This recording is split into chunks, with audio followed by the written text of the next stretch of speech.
28 de enero de 1945. Iwo Jima, isla de ceniza volcánica. 8 millas cuadradas de infierno tallado en el Pacífico. El viento lleva azufre y sal. Un soldado japonés llamado Takeshi Yamamoto se agacha en la oscuridad de la cueva 34, 19 metros bajo arena negra, con las manos envueltas alrededor de un rifle tipo 38 que perteneció a su padre. Sobre él, botas crujen sobre roca volcánica. Voces estadounidenses, amortiguadas por la piedra. Luego, silencio. Luego un sonido que nunca antes había escuchado, un silbido mecánico, como un dragón respirando. La boca de la cueva estalla en fuego líquido. Una luz naranja inunda el túnel. La temperatura sube 30 grados en 3 segundos. Takeshi cierra los ojos. Piensa en los cerezos en flor en Kioto, la forma en que caían como nieve en abril. Las llamas alcanzan más profundo. No hay a dónde ir. Esta no es una historia sobre lanzallamas. Es una historia sobre la colisión de dos filosofías escritas a fuego y piedra, sobre el momento en que el antiguo código guerrero se encontró con la guerra a escala industrial, cuando la promesa del bushido de morir antes que deshonrar se topó con un arma que hacía que la muerte llegara en 1200 grados de petróleo líquido. Los equipos de lanzallamas que limpiaron las cuevas de Iwo Jima, Okinawa y un centenar de islas menores al otro lado del Pacífico no eran simplemente soldados con equipo especializado, eran la manifestación física de la abundancia industrial estadounidense convertida en un único propósito: la neutralización completa de un enemigo que había transformado la geografía misma en un arma. Lo que asombró a los soldados japoneses no fue simplemente la capacidad destructiva del lanzallamas. Fue la revelación de que su mayor ventaja estratégica, la cueva, el túnel, la fortaleza subterránea, podía quedar obsoleta en minutos por hombres que cargaban tanques de gasolina gelatinosa a la espalda. La historia no comienza en el Pacífico, sino en el otoño de 1941, en los túneles bajo Corregidor, en las selvas de Bataan, donde los soldados estadounidenses y filipinos aprendieron por primera vez lo que significaba luchar contra un enemigo que desaparecía bajo tierra. El ejército japonés había estudiado guerra en China, en Manchuria, había perfeccionado el arte de la posición fortificada, el emplazamiento de armas oculto, el complejo de cuevas que podía albergar a 100 hombres y permanecer invisible desde el aire. Sus estrategas comprendían que Japón jamás podría igualar la producción industrial estadounidense, avión a avión, barco a barco, pero podían transformar cada isla en una fortaleza, cada ladera en una tumba. Podían hacer pagar con sangre a los estadounidenses cada metro de coral y roca volcánica. En las densas selvas de Guadalcanal, en las cuevas de piedra caliza de Tarawa, los soldados japoneses se desvanecían bajo tierra como fantasmas, emergiendo solo para matar y luego desapareciendo de nuevo en la oscuridad. Las fuerzas estadounidenses atacaron estas posiciones con granadas, cargas de mochila, rifles y bayonetas. Los hombres morían despejando cuevas en combate cuerpo a cuerpo. Las cuevas siempre ganaban. Una sola posición oculta de ametralladora podía detener a un pelotón entero durante días. El ejército imperial japonés había construido su doctrina defensiva sobre una simple verdad: que un soldado dispuesto a morir podía mantener una posición mucho más tiempo que un atacante dispuesto solo a ganar. Las cuevas eran más que posiciones militares. Eran santuarios para el sacrificio, testimonios del espíritu guerrero que había definido la cultura militar japonesa durante 700 años. Dentro de estas cuevas, los soldados guardaban fotografías del emperador Hirohito, escribían cartas finales a familias que nunca volverían a ver, y se preparaban para el Gyokusai, la destrucción de la joya, la hermosa muerte al servicio de la nación. Almacenaban arroz que duraría 6 meses, munición que duraría hasta la última bala y una convicción que nunca flaquearía. Cuando los oficiales de inteligencia estadounidenses interrogaban a los soldados japoneses capturados, algo poco común, ya que la mayoría prefería la muerte a la rendición, escuchaban el mismo estribillo: Las cuevas eran tierra sagrada, el último bastión del honor, el lugar donde el espíritu japonés demostraría ser más fuerte que el acero estadounidense. Pero los estrategas militares estadounidenses no eran filósofos, eran pragmáticos que se enfrentaban a un cálculo brutal. Las estimaciones de inteligencia a finales de 1944 proyectaban que un asalto cueva por cueva a las islas japonesas costaría 1 millón de bajas aliadas. Cada isla más cercana a Japón revelaba redes de cuevas más extensas, sistemas de túneles más sofisticados y una resistencia más fanática. En Peleliu, una sola cresta coralina repleta de cuevas le costó a la primera división de marines 3.600 bajas en 2 meses. Las cuevas debían ser neutralizadas y las granadas no eran suficientes. Los lanzallamas existían desde la Primera Guerra Mundial, dispositivos primitivos que disparaban aceite ardiente en un arco corto, útiles para despejar trincheras pero poco fiables, peligrosos para sus operadores, temidos por ambos bandos pero no decisivos. El arma que transformaría la guerra en las islas del Pacífico nació del ingenio industrial estadounidense y la terrible presión de la necesidad. El lanzallamas M2, adoptado por el ejército estadounidense en 1943, no era simplemente una versión mejorada de modelos anteriores, era una reinvención completa de lo que el fuego portátil podía lograr. 2 tanques cilíndricos, uno con gasolina espesada con compuesto de napalm, otro con nitrógeno comprimido para proporcionar propulsión. Peso total, 68 libras. Alcance, 40 metros. Duración, 10 segundos de fuego continuo. Pero esas cifras no revelaban nada del impacto psicológico y táctico del arma.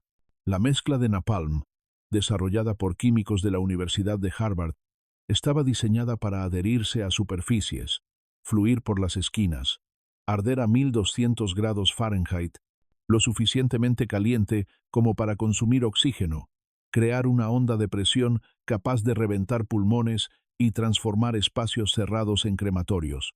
El M2 podía lanzar una corriente de fuego gelatinoso a 40 metros en una trayectoria plana o lanzarla en arco para alcanzar posiciones a cubierto.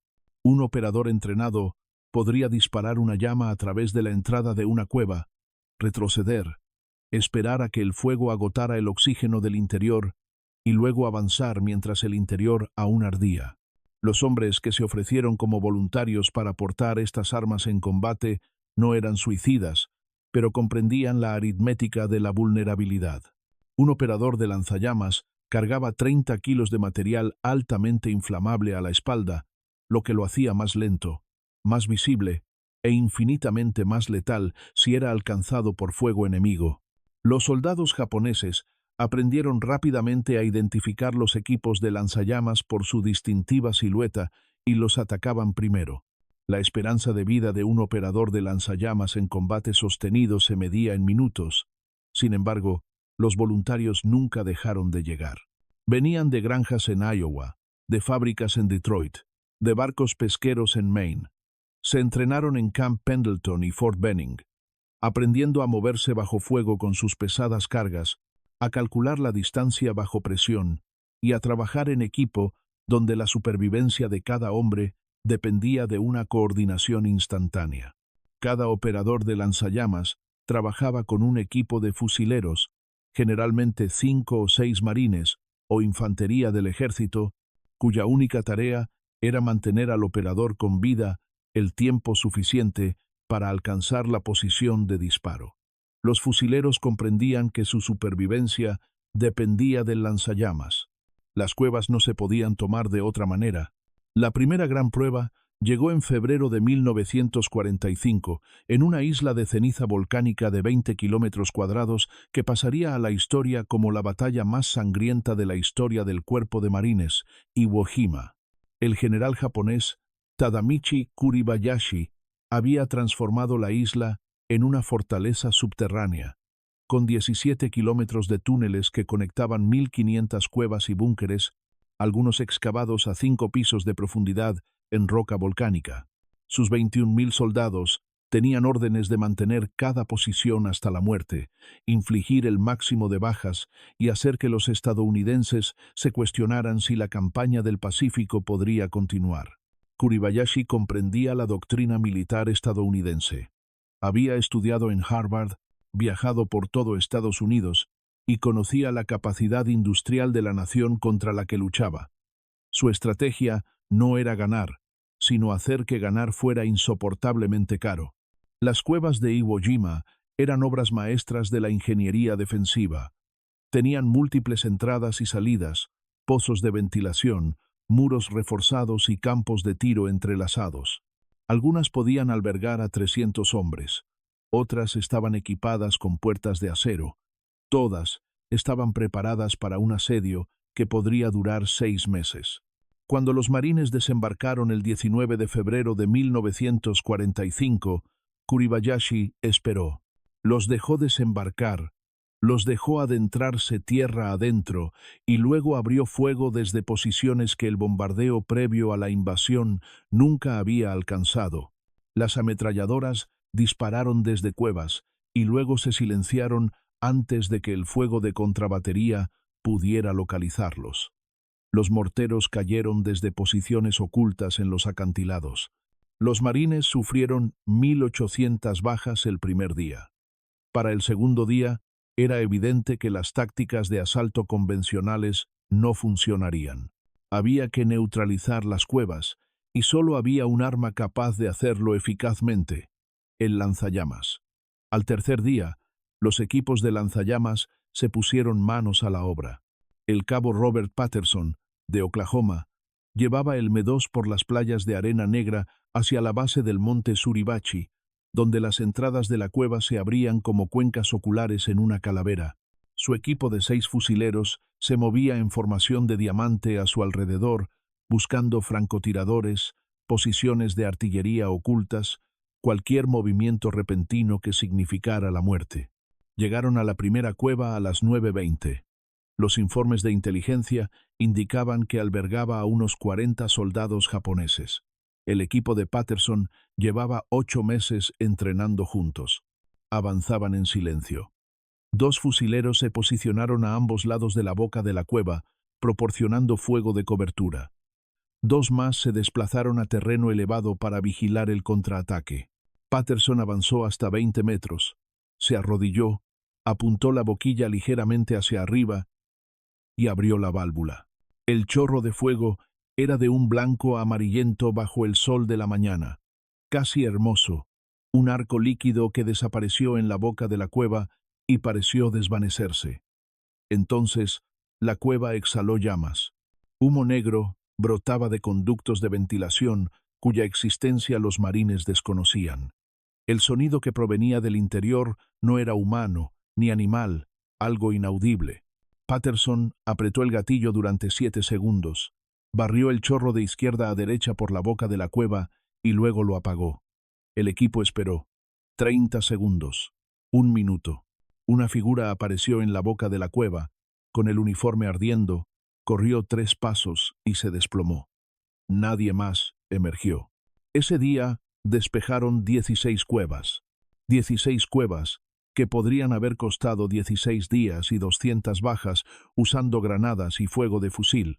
El patrón era siempre el mismo: localizar la cueva, suprimir el fuego defensivo, hacer avanzar al operador del lanzallamas dentro del alcance, disparar, esperar, confirmar. Para el cuarto día, los soldados japoneses que defendían Suribachi entendieron lo que significaban los lanzallamas. Comprendieron que sus posiciones cuidadosamente preparadas, sus búnkeres subterráneos, sus últimas y sagradas defensas, podían ser neutralizadas en segundos por un arma contra la que no tenían defensa. Algunos eligieron morir en las llamas en lugar de retirarse. Algunos se encerraron en cámaras más profundas y se asfixiaron cuando el fuego consumió el oxígeno. Algunos, por primera vez, intentaron rendirse, emergiendo de las cuevas con las manos en alto, cegados por el humo, quemados, derrotados no por un coraje superior sino por una tecnología superior. Los equipos de lanzallamas estadounidenses no sentían alegría en este trabajo. No eran sádicos, Eran hombres que hacían un trabajo que debía hacerse, que ninguna otra arma podía realizar, que salvaban las vidas de sus hermanos, que de otra manera tendrían que luchar cueva por cueva con granadas y bayonetas. Lo que asombró a los soldados japoneses no fue el dolor, se habían preparado para el dolor, para la muerte, para el sacrificio, sino la velocidad, la totalidad, la eficiencia industrial de su aniquilación. Un complejo de cuevas que se suponía resistiría semanas se derrumbó en minutos. Las posiciones defensivas que habían tardado meses en excavarse y fortificarse se convirtieron en trampas mortales. El lanzallamas reveló una verdad fundamental sobre la guerra que muchos soldados japoneses no habían comprendido del todo hasta que la enfrentaron bajo tierra. Que la abundancia estadounidense no consistía simplemente en tener más barcos, más aviones, más tanques.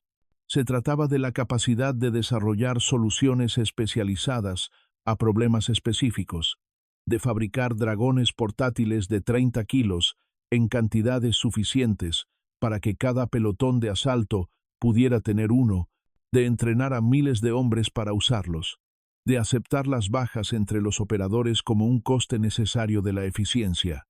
El lanzallamas era lo opuesto al bushido.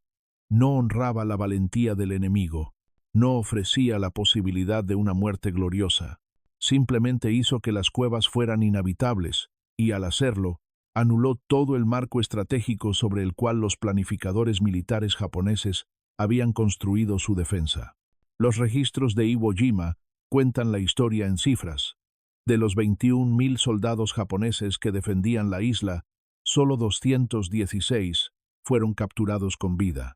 El resto murió, muchos de ellos en cuevas selladas por equipos de lanzallamas y posteriormente demolidas con explosivos. Las bajas estadounidenses fueron de 26.000, incluyendo 6.800 muertos, pero los historiadores militares estiman que sin el lanzallamas M2, las bajas se habrían duplicado, quizás triplicado. Todos los grandes complejos de cuevas de Iwo Jima fueron neutralizados por las llamas. Los soldados japoneses capturados, al ser interrogados, hablaban de los lanzallamas con una especie de estupefacción e incomprensión. Un soldado, el sargento Ikeda Masao, declaró a sus interrogadores a través de un traductor: «Nos dijeron que los soldados estadounidenses eran débiles, que dependían de las máquinas porque carecían de brío. Pero los hombres que portaban el fuego no eran débiles.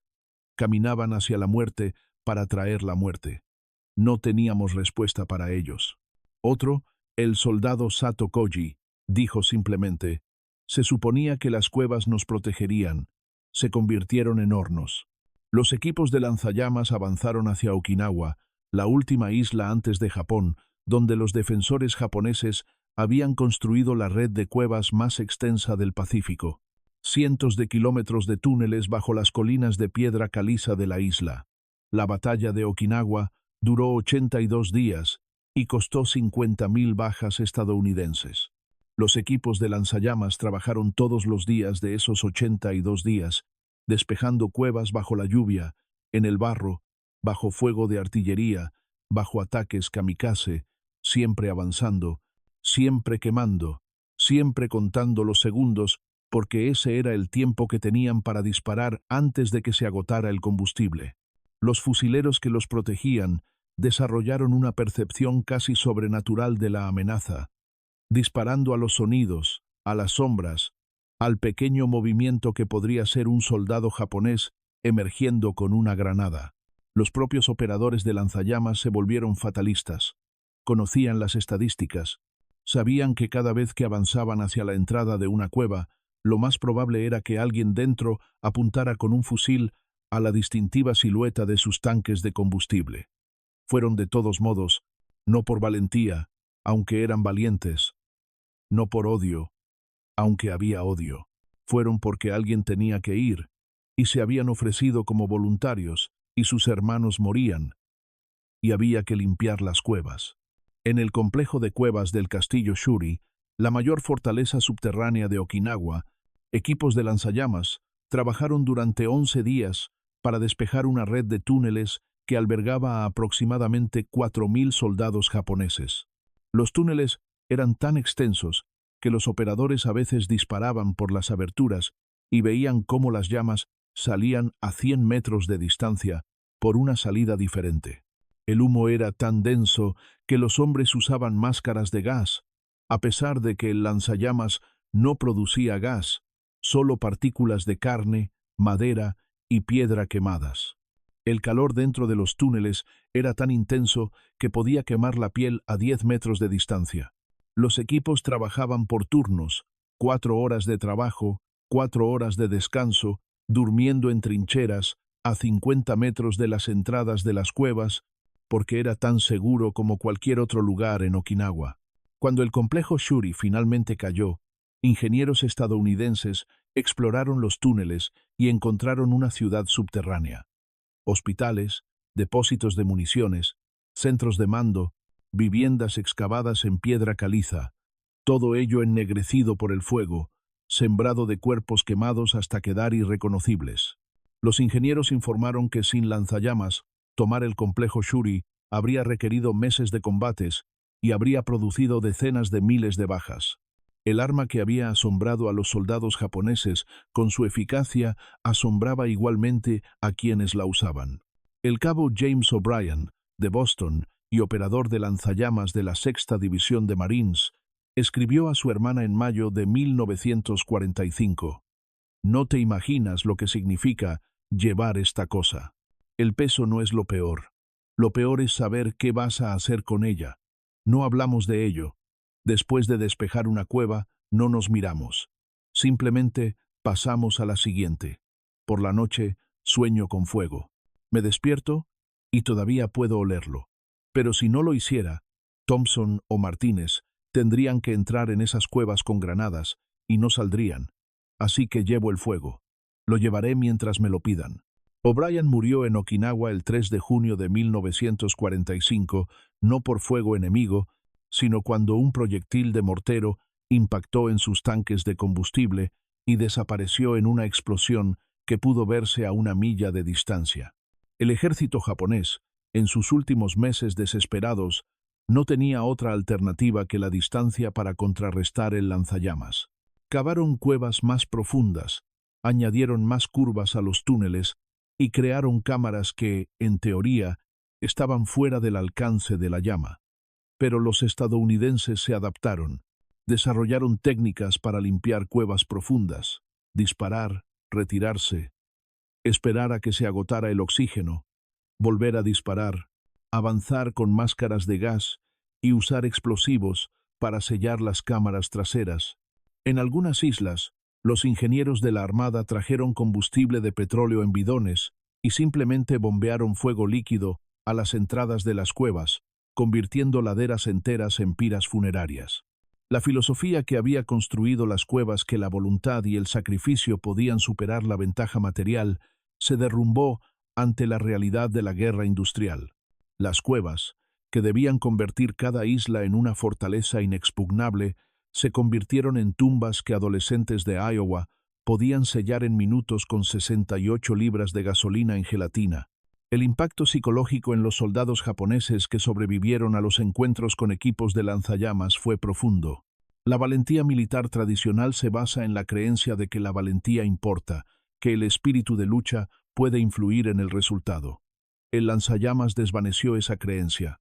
No había técnica, ni brillantez táctica, ni nivel de dedicación que pudiera proteger contra el fuego líquido en un espacio cerrado. Los soldados japoneses capturados hablaron de una especie de desesperación que se apoderó de ellos tras ver trabajar a los equipos de lanzallamas. El teniente Hayashi Kenji, capturado en Okinawa tras la muerte de toda su compañía en un complejo de cuevas, declaró a los interrogadores estadounidenses: «Creíamos que nuestro espíritu marcaría la diferencia.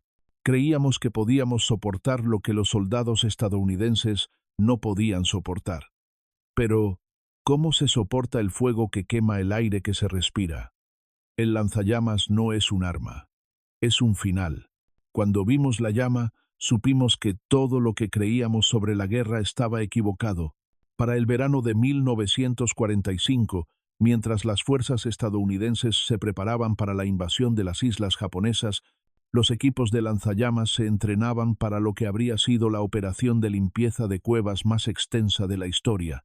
Estimaciones de inteligencia sugerían que el terreno montañoso de Japón había sido fortificado con decenas de miles de cuevas y complejos de túneles. El plan requería 40.000 operadores de lanzallamas, un aumento masivo de la producción y el entrenamiento, y la aceptación de que el arma que había aturdido a los soldados japoneses en las islas ahora se usaría en las calles de las ciudades japonesas, en las montañas de Honshu y en las cuevas bajo Tokio. Las bombas atómicas lanzadas sobre Hiroshima y Nagasaki hicieron innecesaria la invasión, pero los equipos de lanzallamas permanecieron listos hasta la rendición de Japón el 15 de agosto de 1945. En definitiva, más de 300.000 soldados japoneses murieron en complejos de cuevas durante la Guerra del Pacífico, la mayoría de ellos asesinados o encerrados por equipos de lanzallamas. Los operadores de lanzallamas estadounidenses sufrieron una tasa de bajas del 93%, muertos, heridos o psicológicamente destrozados por el trabajo que se les había pedido que hicieran. Tras la guerra, el lanzallamas M2 fue eliminado gradualmente del arsenal militar estadounidense, reemplazado por armas incendiarias más sofisticadas, por el napalm lanzado desde aviones y por la lógica de la guerra nuclear que volvió obsoletas las fortificaciones en cuevas. Pero los hombres que portaron los lanzallamas, y quienes los enfrentaron, nunca olvidaron lo que representaban. Los veteranos estadounidenses rara vez hablaban de su servicio con equipos de lanzallamas. Cuando lo hacían, no era con orgullo ni nostalgia, sino con una especie de sombrío reconocimiento de haber hecho algo necesario y terrible. Los veteranos japoneses hablaban de los lanzallamas como el arma que les enseñó la inutilidad de su filosofía militar. El momento en que comprendieron que el bucido y la guerra industrial no podían coexistir, que el mundo moderno había superado la posibilidad de una muerte hermosa. Las cuevas de Iwo Jima permanecen, selladas con hormigón por ingenieros estadounidenses en 1945, como tumbas de hombres cuyos nombres están grabados en lápidas, pero cuyos cuerpos nunca fueron recuperados. Las cuevas de Okinawa se han abierto, algunas de ellas convertidas en monumentos donde los escolares japoneses aprenden sobre la guerra y el precio del fanatismo. Pero muchas permanecen selladas, inexploradas, llenas de huesos, municiones sin detonar y los restos del fuego de hace 80 años. El lanzallamas que limpió estas cuevas en minutos solo existe ahora en museos, una reliquia de un momento específico en el que un problema específico requería una solución específica. Pero lo que los soldados japoneses comprendieron en esos momentos antes de que el fuego los alcanzara sigue siendo cierto: que la capacidad estadounidense para la abundancia, la innovación, la transformación industrial de la violencia en eficiencia, no era un signo de debilidad, sino la característica definitoria del poder que habían elegido combatir. Las cuevas estaban destinadas a ser la respuesta definitiva de Japón a la fuerza estadounidense. El lanzallamas fue la respuesta definitiva de Estados Unidos a las cuevas. Al final, lo que asombró a los soldados japoneses no fue simplemente el arma, sino lo que reveló sobre la naturaleza del conflicto en el que estaban atrapados. Les habían enseñado que el espíritu trasciende lo material, que la voluntad del guerrero deforma la realidad, que el propósito divino de Japón superaría el poderío industrial estadounidense. El lanzallamas les enseñó, en 1200 grados y 10 segundos de fuego, que eso no era cierto, que las guerras en la era industrial no se ganan solo con valentía, sino con la capacidad de idear soluciones a problemas tácticos, de entrenar a miles de especialistas, de aceptar terribles bajas entre esos especialistas como un coste aceptable, de aplicar una fuerza abrumadora en el punto de contacto. Las cuevas eran un monumento a una forma de guerra más antigua. El lanzallamas era el futuro. Y el futuro, aprendieron los soldados japoneses en esos momentos finales, no era glorioso, ni hermoso, ni honorable. Era simplemente eficiente. La llama naranja que llenó la cueva 34 en Iwo Jima el 28 de enero de 1945 No distinguía entre valientes y cobardes, comprometidos y reticentes, oficiales y soldados rasos. Quemaba oxígeno y carne con la misma indiferencia industrial.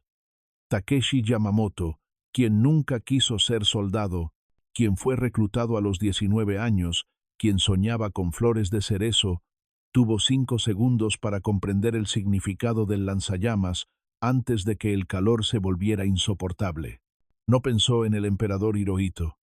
No pensó en el Bushido, ni en el Gyokusai, ni en el viento divino que supuestamente salvaría a Japón.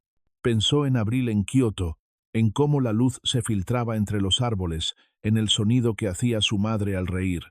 Luego solo hubo fuego, y luego no hubo nada en absoluto. En la superficie, el cabo Patterson cerró la válvula.